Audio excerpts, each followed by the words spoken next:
ఈ యాత్ర ఎందుకంటే జనాన్ని బాగు చేస్తామని అనేక మాటలు చెప్పి గద్దెని మీద ఎక్కువ కులుకుతూ జనం ఎజెండాను మర్చిపోయిన పాలక వర్గాలపై ఒక జులుంతో కూడినటువంటి ఒక పోరాటమే ఈ ప్రజా చైతన్య యాత్ర, జన చైతన్య యాత్ర. ఎందుకంటే అనేక విషయాలు మన వాళ్ళు చెప్పారు. రెండే అంశాల మీద పోరాడుతున్నాం మేము. దేశంలో మార్పు కావాలి, చేంజ్ ఇండియా, సేవ్ ఇండియా, బదలావ్ జరూరీ హై. ఎందుకు మార్పు కావాలి? 12 ఏళ్ల క్రితం మీరు అధికారంలోకి వచ్చినాడు ఎన్డీఏ నాయకులు నరేంద్ర మోడీ గారు చెప్పారు, మేము ధరలను నియంత్రిస్తామని. 350 ఉన్న సిలిండర్ 1250 అయింది. 46 రూపాయల పెట్రోల్, డీజిల్ 120 అయింది.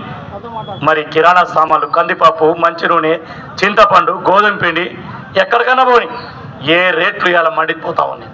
ధరలను నియంత్రణ చేస్తామని చేయని ప్రభుత్వం ఎందుకు గద్దె మీద ఉండాలి? మీరు గద్దె దిగేటటువంటి అవసరం ఉందనే ఈ పోరాటం. ఇవాళ 44 కార్మిక చట్టాలని ఇవాళ కాంట్రాక్ట్ కార్మికులు, పర్మనెంట్ కార్మికులు, అసంఘటిత కార్మికులు, సింగరేణి కాంట్రాక్ట్ కార్మికులు, పర్మనెంట్ కార్మికులు, ఆటో డ్రైవర్లు, భవన నిర్మాణ కార్మికులు, వీళ్ళందరికీ మనం పోరాడి చట్టాలు తెచ్చుకుంటే 44 చట్టాలను చుట్టి ఆదాని అంబానీ చేతిలో పెట్టినటువంటి ఈ ప్రభుత్వమా, కార్మిక వ్యతిరేక ప్రభుత్వమా? నువ్వు గద్దె మీద ఉండటానికి వీల్లేదు, నువ్వు దిగమని అడగటానికే ఈ యాత్ర పెట్టాం. సంవత్సరానికి 2 కోట్ల ఉద్యోగాలు ఇస్తారని యువతను ఊరించడం. ఈ 12 ఏళ్లలో నీ విధానాల వల్ల మూతబడిన ఫ్యాక్టరీలు, మూతబడినటువంటి బ్యాంకులు, మూతబడిన పోర్టులు, విమానాశ్రయాలు, మూతబడినటువంటి ప్రభుత్వ రంగ పరిశ్రమల్లో 9 కోట్ల మంది ఉద్యోగాలు పోయినాయి. సంవత్సరానికి 2 కోట్లని ఉన్న ఉద్యోగాలను ఊడబీకి నిరుద్యోగ భారతాన్ని తయారు చేస్తున్న నరేంద్ర మోడీ ప్రభుత్వమా, నువ్వు గద్దె మీద ఉండడానికి వీల్లేదు, ఇలా దిగిపోమని అనడానికి యాత్ర. ఇవాళ రైతులకు కనీస మద్దతు ధర కావాలంటే అది పత్తి అయినా, వరి అయినా, మొక్కజొన్న అయినా మద్దతు ధర లేదు. కనీసం మినిమం సపోర్ట్ ప్రైస్ చట్టం చేయమంటే పట్టించుకోడు. కానీ ఇలా ఎరువులు, పురుగు మందులు, అమోనియం వీటన్నిటి కోసం ఈ యాప్లో కొట్టుకుంటా ఉన్నాం. కానీ ఇది రైతు వ్యతిరేక ప్రభుత్వం, విద్యార్థి వ్యతిరేక ప్రభుత్వం, యువజన వ్యతిరేక ప్రభుత్వం, కార్మిక వ్యతిరేక ప్రభుత్వం, మహిళా వ్యతిరేక ప్రభుత్వం. మరి వికసిత్ భారత్ ఎవరికయ్యా అంటే ఆదానికి వికసిత్ భారత్, ఇది అంబానీకి వికసిత్ భారత్, టాటా బిర్లాకు వికసిత్ భారత్, 100 మంది స్వదేశీ విదేశీ కొత్త పెట్టుబడిదారికి వికసిత్ భారత్. ఛాయ్ వాలా అన్నావు, ఛాయ్ అమ్మిన రైల్వే స్టేషన్లు అమ్ముతా ఉన్నావు, ఎయిర్పోర్ట్ను అమ్ముతా ఉన్నావు, సహజ వనరులు అమ్ముతా ఉన్నావు, బొగ్గును అమ్ముతా ఉన్నావు, ఇలా అన్ని ఐరన్ ఓర్ అమ్ముతా ఉన్నావు. అందుకే ఇవన్నిటిని మేము చేయకుండా నువ్వు హిందువు, నువ్వు ముస్లిం, నువ్వు క్రిస్టియన్ అని ఒక విద్వేషపు భావజాలం వస్తా ఉంది. హిందువులైనా, ముస్లింలు, రుద్రంపూర్, ఇవాళ రుద్రంపూర్ అంటే గౌతంపూర్, రుద్రంపూర్. మరి ఇక్కడ తిలక్ నగర్ కానీ, మాయాబజార్ కానీ, ఎస్ఆర్టీ కానీ, మార్కెట్ కానీ, ఎర్రగడ్డ కానీ, క్లబ్ ఏరియా కానీ, ఆ ధనబాద్ గౌతంపూర్ కానీ, ఎయిటింగ్లన్ కాలనీ కానీ, ఈ ప్రాంతాలన్నీ కార్మిక వర్గ ప్రాంతాలు.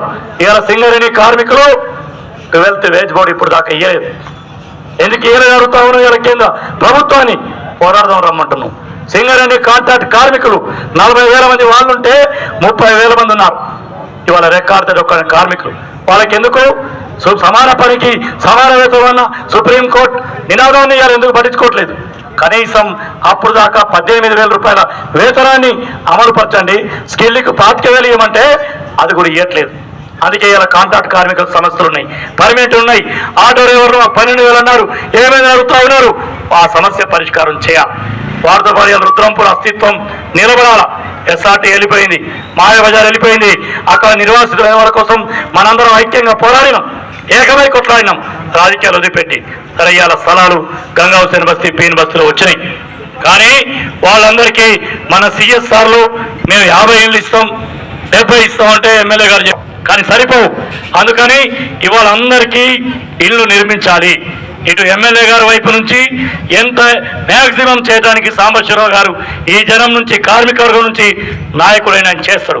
కానీ ప్రభుత్వం కూడా ఆలోచన చేయాలి. సింగరేణి యాజమాన్యానికి లెక్కే కాదు, 4, 5, 20 పెద్ద లెక్కన 100 ఇళ్లకు 5 కోట్లు అయితే ఒక 20 కోట్ల రూపాయలు పెడితే అందరికీ ఇండ్లు వస్తాయి. కాబట్టి దాని మీద కూడా సంఘటిత ప్రయత్నం సాగాలి.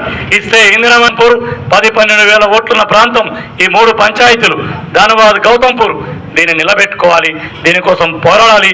ఇందిరామ ఇల్లు పోయిన సంవత్సరం మంజూరు చేద్దామంటే స్థలం పర్మిషన్ లేదంటున్నారు. అందుకే ఖాళీగా ఉన్న స్థలాలు గవర్నమెంట్కి హ్యాండ్ చేయండి. ఇక్కడ పేదవాళ్ళకి శాశ్వతమైనటువంటి ఇందిరమణులు సాధించుకోవాలి. పెన్షన్లు, రేషన్ కార్డులు, ఇక్కడున్న